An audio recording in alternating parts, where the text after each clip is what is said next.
Hello everyone, welcome to our channel PKP. आज की class में हम देखेंगे ईवीएस पेडागोजी, जो कि आपका दिसंबर 2019 में आ चुका है। इसका कंटेंट 15 क्वेश्चंस डिस्कस हो चुका है। ये आपका है पेडागोजी पोर्शंस, ठीक है। तो स्टार्ट करते हैं। पहला क्वेश्चन 71 है आपका। एनसीएफ 2005 के अनुसार निम्नलिखित में से क्या प्राथमिक स्तर पर पर्यावरण अध्ययन शिक्षण का उद्देश्य नहीं होना चाहिए, ठीक है। नहीं होना चाहिए, ये चीज़ देखना है। विशेषता प्राकृतिक पर्यावरण के प्रति बच्चों की जिज्ञासा एवं सृजनात्मकता को बढ़ावा देना, ये तो बिल्कुल करना चाहिए। अवलोकन, वर्गीकरण, निष्कर्ष निकालने आदि प्रक्रियाओं के माध्यम से बुनियादी संज्ञानात्मक और गत्यात्मक कौशल प्राप्त करने के लिए खोजबीन से जुड़ी और हाथों से करने वाले कार्यों में बच्चों को संलग्न करना चाहिए, बिल्कुल करना चाहिए। प्राकृतिक, सांस्कृतिक व सामाजिक पर्यावरण के बीच संबंधों को पहचानने व समझने में बच्चों को प्रशिक्षित करना चाहिए, बिल्कुल करना चाहिए। पर्यावरणीय समझ के द्वारा बच्चों में सटीक संख्यात्मक कौशलों का विकास करना चाहिए। तो ये नहीं है ऑप्शन नंबर, इसका उद्देश्य नहीं होना चाहिए। तो नहीं होना चाहिए वो क्या है, फोर्थ है, वो नहीं होना चाहिए कि पर्यावरण समझ के द्वारा बच्चों में सटीक संख्यात्मक कौशलों का विकास करना ठीक नहीं है, ठीक है। नेक्स्ट क्वेश्चन देखते हैं 72। पर्यावरण अध्ययन कक्षाओं 3rd से 5th के लिए एक विषय क्षेत्र है जो संकलित करता है। देखो, जब भी बात करता है ना ईवीएस की 3rd से 4th के लिए, तो ये अपने साथ एसएसटी को भी लेके जाता है, साइंस को भी लेके जाता है, ईवीएस को भी लेके जाता है। तो ये तीनों इंक्लूड करता है किसमें, 2nd में। पर्यावरण शिक्षा, सामाजिक अध्ययन और विज्ञान की अवधारणा और मुद्दों को संकलित करता है। तो ऑप्शन नंबर 2 इसका राइट आंसर हो जाएगा। नेक्स्ट क्वेश्चन देखते हैं 73। निम्नलिखित में से क्या पर्यावरण अध्ययन के संदर्भ में सही है, ठीक है। क्या पूछ रहा है, सही है। पर्यावरण अध्ययन एक विषय है जो 1st से 5th तक की कक्षाओं में पढ़ाया जाता है। 1 से 2nd की कक्षाओं के लिए भाषा और गणित के माध्यम से पर्यावरण अध्ययन पढ़ाया जाता है, ये तो सही है। देखो, पर्यावरण क्या है, वो हमेशा 3rd, 4th और 5th के बच्चों को पढ़ाया जाता है, और जो 1st और 2nd के बच्चों को पढ़ाया जाता है उन्हें लैंग्वेज और मैथ के माध्यम से पर्यावरण पढ़ाया जाता है, ठीक है। और इसने 2nd, 3rd दे दिया और यहाँ पर 1st, 2nd। तो ऑप्शन नंबर क्या हो जाएगा, इसका 2 राइट आंसर हो जाएगा कि 1st और 2nd की क्लास के लिए भाषा और गणित के माध्यम से पर्यावरण अध्ययन पढ़ाया जाता है। नेक्स्ट क्वेश्चन है, बच्चों को पर्यावरण अध्ययन को सीखने के लिए खोजने के द्वारा पर्याप्त समय दिया जाता है। यह इंगित करता है कि पर्यावरण याद करके सीखा जाता है। देखो, मेमोराइजेशन इसमें बिल्कुल नहीं करना है। पर्यावरण अध्ययन सूचनाओं के द्वारा सीखा जाता है, नहीं। पर्यावरण अध्ययन बाल केंद्रित है, बिल्कुल सही। पर्यावरण अध्ययन शिक्षक केंद्रक है, बिल्कुल गलत, ठीक है। तो जब खोजने की बात कही जा रही है यहाँ पर बच्चों को, ठीक है, लर्न बाय डूइंग, ठीक है, करके सीखना। तो ये क्या है, बाल केंद्रित है, चाइल्ड सेंटर्ड है। तो ईवीएस आपका कैसा होता है, चाइल्ड सेंटर्ड होता है, ना कि टीचर सेंटर्ड। तो ऑप्शन नंबर 3 इसका क्या होगा, राइट आंसर होगा। नेक्स्ट क्वेश्चन देखते हैं, निम्नलिखित में से कौन सा पर्यावरण अध्ययन पाठ्यक्रम के सुझावित प्रकरणों का उपकरण है। परिवार और मित्र, भोजन, जानवर, हम चीज़ें कैसे बनाते हैं, ठीक है। तो निम्नलिखित में से क्या बोल रहा है, कौन सा पर्यावरण अध्ययन पाठ्यक्रम के सुझावित प्रकरणों का उप प्रकरण है, ठीक है, मीन्स सब थीम है। तो जब सब थीम की बात कर रहा है तो जानवर, जो मेन थीम है वो क्या क्या है, परिवार और मित्र है, भोजन है, हम चीज़ें कैसे बनाते हैं, लेकिन जो सब थीम के अंदर आता है वो है जानवर। तो ऑप्शन नंबर क्या होगा, इसका 3rd राइट आंसर हो जाएगा।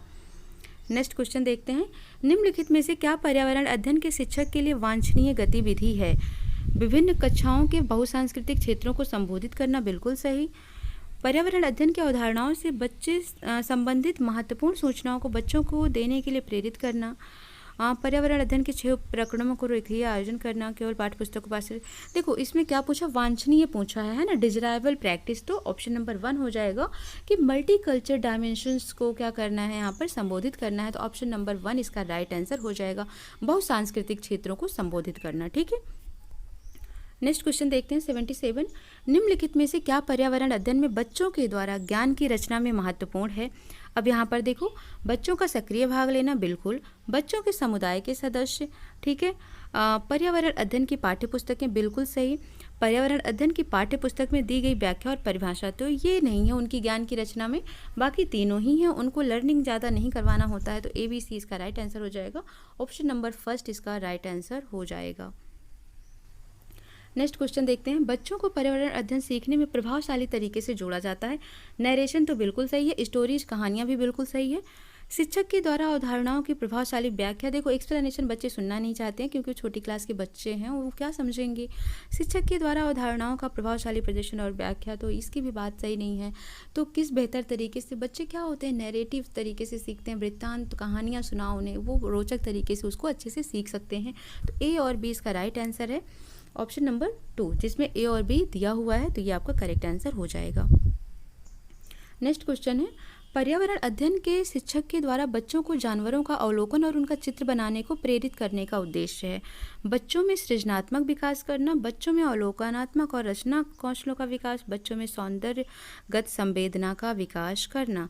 ठीक है, तो इसमें क्या है, तीनों ही ऑप्शन करेक्ट हो जाएंगे। तीनों ही चीज़ों का क्रिएटिव भी करना, ऑब्जर्वेशन डिजाइन स्किल भी करना और एस्थेटिक भी करना है, तो ये तीनों ही इसके करेक्ट आंसर हो जाएंगे। तो ऑप्शन नंबर 4 इसका राइट आंसर होगा। नेक्स्ट क्वेश्चन देखते हैं, पर्यावरण अध्ययन में शिल्पकला और चित्रकला को समूह में करके सीखने पर बल दिया जाता है। ठीक है, मैंने आपको बोला कि क्या कहता है, ये हमेशा इनकरेज करता है बच्चों को डूइंग बाय लर्निंग, करके सीखने की। ठीक है, तो इसका ऑप्शन क्या करेक्ट होगा। ठीक है, इन्होंने क्या बोला है, क्लास की अनुशासनहीनता को रोकने के लिए समूह में सीखना शिक्षकों के लिए एक आसान और बहुत प्रभावशाली युक्ति है। समूह में सीखना सहपाठी द्वारा सीखने को प्रोत्साहित करता है, ये सही है। समूह में सीखना क्लास में सामाजिक अंतःक्रिया को बेहतर करता है, बिल्कुल सही है। समूह में सीखना पर्यावरण अध्ययन के पाठ्यक्रम को समय पर पूरा करना, तो सिलेबस का कोई युक्त नहीं और ये भी नहीं। तो देखो अनुशासनहीनता बच्चों में इस तरह से आप नहीं कर सकते हो। और यहाँ पर जो क्वेश्चन है आपका वो पूछा गया है कि शिल्पकला और चित्रकला को समूह में करके सीखने पर बल दिया जाता है, क्योंकि समूह में बच्चे ज़्यादा सीखते हैं और समूह में बच्चे अंतःक्रिया करके सीखते हैं। तो बी और सी राइट आंसर होगा। ऑप्शन नंबर 2 बी और ऑप्शन नंबर 3 बी और सी को इंक्लूड करता है, तो 3 इसका राइट आंसर हो जाएगा। नेक्स्ट क्वेश्चन देखते हैं, निम्नलिखित में से क्या पर्यावरण अध्ययन को सीखने का सबसे प्रभावशाली संसाधन है। ठीक है, इफेक्टिव की बात कर रहे हैं, इफेक्टिव रिसोर्स की। परिवार के सदस्य बिल्कुल सही, समुदाय के सदस्य बिल्कुल सही, समाचार पत्र बिल्कुल सही, क्लास। ठीक है, तो सबसे प्रभावशाली बोल रहा है, तो प्रभावशाली में आपका क्या हो जाएगा, A B C D. D होता तो ले लेते, पर डी ऑप्शन में नहीं है, तो ए बी सी तीनों ही आपके करेक्ट आंसर हो जाएंगे इफेक्टिव में, तो ये आपके राइट आंसर हो जाएगा। ऑप्शन नंबर 3 इसका राइट आंसर हो जाएगा। 82 क्वेश्चन कह रहा है, निम्नलिखित सीखने के कौन से सिद्धांत का पर्यावरण अध्ययन में अनुसरण होता है। स्थानीय से वैश्विक होता है। ठीक है, लोकल से ग्लोबल होता है, ग्लोबल से लोकल नहीं। बच्चों को पहले लोकल सिखाया जाता है, फिर लोकल से उनको ग्लोबल के बारे में बताया जाता है, यानी कि स्थानीय से वैश्विक, तो ये तो गलत हो गया। बच्चों को कॉन्क्रीट से एब्स्ट्रैक्ट बनाया जाता है। ठीक है, मूर्त से अमूर्त की ओर पहचानना, दिखाना उनको चीज़ों को, कॉन्क्रीट चीज़ें, जैसे कि आपने दिखा दिया उनको। कॉन्क्रीट का मतलब होता है दिखाकर चीज़ों को, प्रत्यक्ष रूप से दिखाकर चीज़ों को, तब उनसे कोई भी चीज़ सिखाओ आप तो ज़्यादा बेटर है। आप उनको बोलो 2 2 जा 4, ठीक है, 2 + 2 4, तो उनको इस तरीके से शायद थोड़ी सी प्रॉब्लम हो, लेकिन आप उनको 2 ऑब्जेक्ट दिखा दो, फिर 2 ऑब्जेक्ट दिखा दो और इनको एक साथ रख दो, तो बोलो 4 ऑब्जेक्ट, तो वो अच्छे से सीखते हैं। तो मूर्त से अमूर्त, ना कि अमूर्त से मूर्त, तो ऑप्शन नंबर ये भी आपका गलत। अज्ञात से ज्ञात, बच्चों को ये भी नहीं पता होता, अननोन से नोन तो वो सीखते नहीं, उनको हमेशा क्या होता है, ज्ञात चीज़ों से अज्ञात चीज़ों की ओर ले जाया जाता है। तो ऑप्शन नंबर 4 इसका क्या हो जाएगा, करेक्ट आंसर हो जाएगा। समझ आ गया। नेक्स्ट क्वेश्चन है 83, निम्नलिखित में से कौन सा पर्यावरण अध्ययन में सीखने का रचनात्मक आकलन का साधन नहीं है। ठीक है, फॉर्मेटिव असेसमेंट में पोर्टफोलियो होता है, रेटिंग स्केल होता है, एनेक्डोटल रिकॉर्ड होता है, लेकिन एनुअल अचीवमेंट टेस्ट नहीं होता है, समेटिव असेसमेंट में होता है। ठीक है, ऐसे में होता है ये। तो ऑप्शन नंबर इसका 4 क्या होगा, इनकरेक्ट होगा, क्योंकि नहीं पूछा है, साधन नहीं है किसका, फॉर्मेटिव असेसमेंट का, रचनात्मक आकलन का। तो पोर्टफोलियो होता है, रेटिंग स्केल होता है, एनेक्डोटल होता है, बट वार्षिक उपलब्धि परीक्षण नहीं होता है। तो ऑप्शन नंबर 1, 2, 3 सही है, 4 इसका इनकरेक्ट है, तो ऑप्शन नंबर 4 राइट करना है आपको। 84 देखिए, निम्नलिखित में से किसको पर्यावरण अध्ययन में बच्चों के आकलन में दूर करना चाहिए, मीन्स बच्चों के दिमाग से निकालना चाहिए। बच्चों के उत्तरों को सही या गलत में आंकना। क्लास 5th के EVS पाठ्य पुस्तक में पाठ के अंत में दिए गए आज हमने क्या सीखा पर चर्चा, ये तो करना ही चाहिए। आकलन के संकेतकों का उपयोग करना, ये भी करना चाहिए। बच्चों के सीखने के गुणात्मक आकलन, ये भी सही है। पूछा है बच्चों के आकलन में दूर करना चाहिए, तो ये दूर करना चाहिए कि बच्चों के उत्तरों को सही या गलत में आंकना। ठीक है, तो ऑप्शन नंबर 1 इसका राइट आंसर हो जाएगा। नेक्स्ट क्वेश्चन है, एक क्लास 5th की शिक्षक एक क्रियाकलाप का संचालन करती हैं जिसमें वह क्लास के बच्चों से फर्श पर चीनी के कुछ दाने डालने को कहती हैं और उनको चींटियों के आने का इंतज़ार करने को कहती हैं। बच्चों को इस क्रियाकलाप के अर्थ से अर्थपूर्ण सीखने को मिल सकता है यदि शिक्षक, अब कह रहे हैं कि अगर यही क्रियाकलाप अर्थपूर्ण सीखने को मिल सकता है यदि शिक्षक इसको क्या करेगा, बच्चों को क्रियाकलाप का अवलोकन करने को प्रेरित करेगा, बच्चों को अपने अनुभव साझा करने को प्रेरित करेगा, बच्चों को क्रियाकलाप का अवलोकन, अनुभव साझा और उस पर चर्चा करने को प्रेरित करेगा, बच्चों को क्रियाकलाप से संबंधित प्रश्नों को घर से करने को प्रेरित करेगा।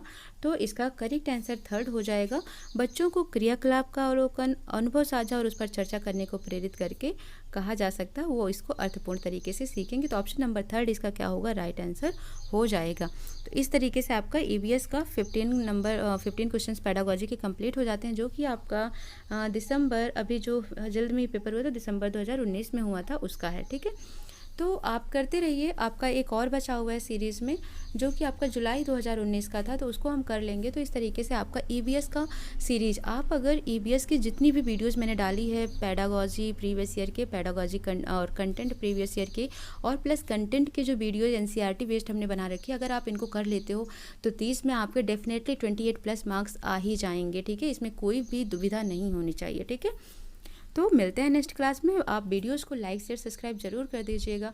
ठीक है, मिलते हैं नेक्स्ट क्लास में। Thank you so much.